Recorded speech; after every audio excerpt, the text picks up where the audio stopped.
What I'm telling you? You've been, oh yeah, this is about you. You about self. You about to run out of fuel. You can't possibly go 30, 40 years on self. Self wasn't designed to go 30 years. For the wages of sin is death. That self always ends in death. We didn't start with prayer because we're unique and special. We didn't start praising God because we're unique and special. We did that because we know God's sitting up high, and God is like, listen to me very closely, son.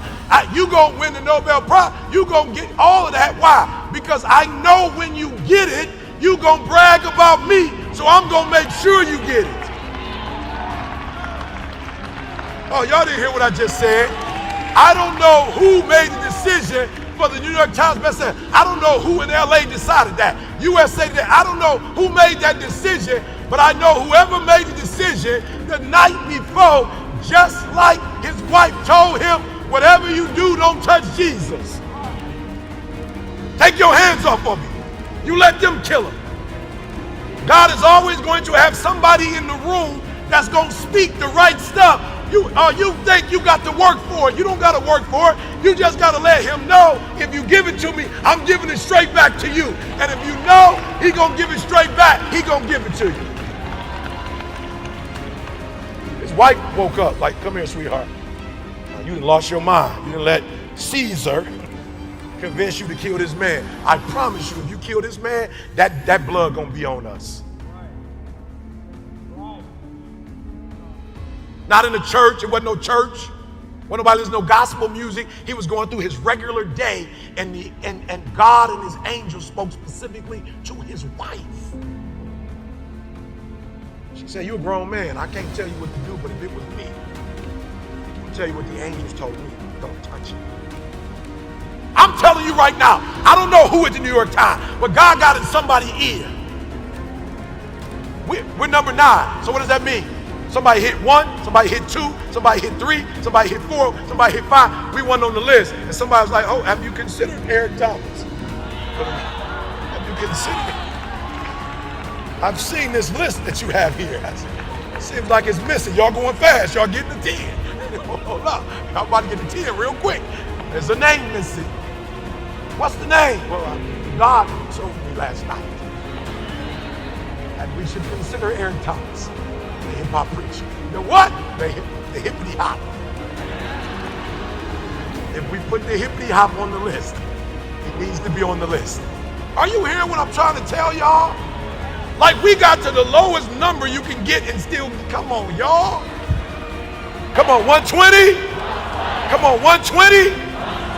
So we're going to focus on one thing that we've already gone through, that we can help other people out, and we're going to do it all our energy. Y'all see where I'm going? Come on, come on, come on, come on. A lot of y'all, I need to make more money, so I'm gonna go over here, and I'm gonna go over here, and I need this person to love me, so I'm gonna be this, and I'm gonna be that, and I want this to happen, so I'm gonna do this, and I'm gonna do that. Stay focused, stay right, stay right. I wanna make a lot of money, so I'm gonna stay right here. I wanna make a lot of money, so I'm gonna stay right here in my gift. I want my spouse to love me, so I'm gonna be predictable. I'm gonna stay right here. Come on, y'all. So Didi was like, you know, Eric is a very high flight attendant, so he's very emotional. I'm not. But Didi was like, yo, I found myself when he fussing and cussing, and I don't literally cuss, but fussing. She was like, I found myself fussing too, and cussing. And she was like, yo, I had to stop because that's not even who I am. So Didi was like, there's no way God is gonna be able to bless our marriage and rid it of arguing if I join in with something that is not even my gift. That's his gift, to get loud and being passionate. I don't even do that. So watch this, y'all. My wife got laser focused and stopped fussing and cussing and arguing. She got laser focused. She prayed and God gave her the answer. So every time I'm like, she's like, oh. She don't even say nothing. She just get her phone and start recording. Like, oh, no, keep going. I'm about to put this online. Oh, no, they need to see this Eric Thomas right here. We're going to put this up on the next podcast. Oh, I promise you, every time she hit that record, boy, I'm like, oh, shorty. What's up? Because I know D ain't gonna have no problems in the marriage, boy. Like, cue that up, Isaiah, right there. Eric acting a fool for me. Cue that one up. She switched the game and stopped coming over to me fussing and fussing. But she don't even fuss. And she said, we're gonna stay right here and I'm gonna pray and we're just gonna push record. And if you want me to get 30 seconds of it, I can get 30. You want to keep going and get a minute, we can go a minute. We can do as long as you want to do. And then we just gonna drop it on 3 a.m. instead of your little speech. We're gonna drop this one up here at 3 a.m. for the people so they can hear this one. I promise y'all, that's the whole, when she was fussing with me, I was going, ah! When the recorder, blah. I'm just being real. God gave it up. You all over here, you all over here. If you're going to get up at 4, pray, pray. If you're going to get up at 6, pray, pray. If you're going to get in your word, get in your word. It doesn't matter what everybody else is doing. Stay predictable. Stay consistent. And then God going to open up doors. Am I talking to somebody? So we got the 3 things. We're going to go 120. And we're going to stay who we're supposed to be. And we're going to stop letting things keep pulling us out of line. So you here. So figure out one of the 3. Figure it out. Figure out what's that thing you've gone through that when you overcome it. You know what some of y'all trying to do? Some of y'all are trying to be a poster child for something you haven't even overcome yet. I'm just being real.